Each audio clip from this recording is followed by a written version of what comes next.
मकान बेचने को लेकर हुई धोखाधड़ी और कर्ज से परेशान प्रदीप सेन ने गुरुवार सुबह जहर की गोलियां खा ली, जिसके बाद परिजन आनन फानन में प्रदीप को जिला अस्पताल लेकर पहुंचे, जहां प्राथमिक उपचार के बाद परिजन गंभीर हालत में ज्ञानोदय अस्पताल लेकर पहुंचे, जहां देर रात उपचार के बाद प्रदीप सेन ने दम तोड़ दिया। प्रदीप सेन के पुत्र ऋतिक सेन ने बताया कि मेरे पापा कर्जदारों से परेशान थे, जिसके बाद हमने मकान को बेचने का फैसला किया।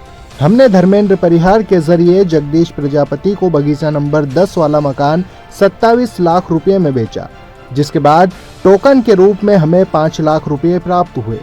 समय गुजरने के बाद हमें 7.5 लाख रुपए विक्रेता जगदीश प्रजापति द्वारा दिए गए, लेकिन ये रुपया धर्मेंद्र परिहार द्वारा ले लिया गया।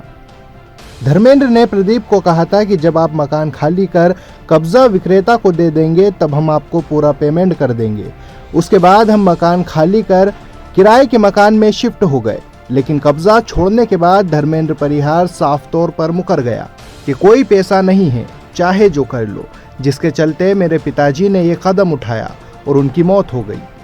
इस मामले में द वॉचमैन पोस्ट ने आरोपी धर्मेंद्र परिहार से फोन पर बातचीत की, जिसमें उसने मृतक प्रदीप सेन से किसी भी तरह के लेन देन और मकान की सौदेबाजी से साफ इनकार कर दिया। मेरे पिताजी जो थे वो काफ़ी परेशान हो चुके थे, क्योंकि हमने हमारा जो मकान था बगीचा नंबर 10 में हमारा निज मकान था, हमने वो बेचा था। धर्मेंद्र जो ब्रोकर था, हमने जगदीश प्रजापति नाम है, उनको हमारा मकान बेचा था 27 लाख रुपए में। जबकि हमारी पेमेंट की बात थी कि 5 लाख रुपए उन्होंने हमको टोकन मनी दिया और 7.5 लाख रुपए उन्होंने हमको वापस दिया था, जो धर्मेंद्र ने हमसे ले लिया। और फिर बोला गया कि आप एक काम करिए, जो बाकी का पेमेंट है वो हम आपको तब देंगे जब आप हम यहाँ से घर खाली करेंगे। तो हमने उनके बातों पे आके, क्योंकि वो भी हमारे पुराने मित्र थे पापा के, तो उनकी बातों में आके हमने वहाँ से हमारा मकान खाली करा और हम किराए के मकान में शिफ्ट हुए।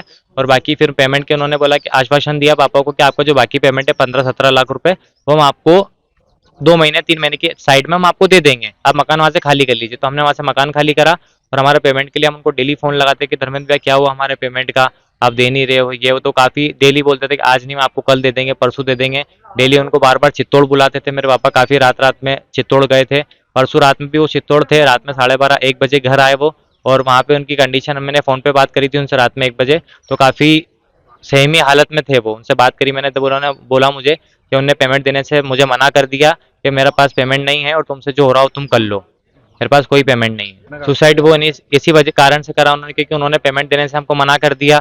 हमारा जो पेमेंट था, हमारा सब तरफ से रास्ते रुक गए, पेमेंट नहीं था हमारे पास में। तो हमारी जो दुकान थी, हमारी रेंटल दुकान है, वो हमारी 2 महीने से दुकान बंद रही, क्योंकि हमारे पास में पैसा नहीं था उसको देने के लिए, ठीक है। और जो हमारे जो घर बनाया था, हमने जिन लोगों से हमने थोड़ा बहुत पैसा लिया था उधार, क्योंकि हमने नया घर बनाया था, तो हमने 2-3 लाख रुपए इधर उधर से मार्केट में लिया था, वो भी हमको देना था। तो वो लोग भी हमको बार बार फोन लगा रहे थे कि भैया हमारा पेमेंट दे दो। तो हम धर्मेंद्र को बार बार फोन लगाते कि आप हमारा पेमेंट करा दीजिए। तो जो लोग हमारे घर आ रहे हैं, बार बार घर आके गाली गलौज भी करते थे, गाड़ी ले जाने की धमकी देते थे, अभद्र व्यवहार करते थे।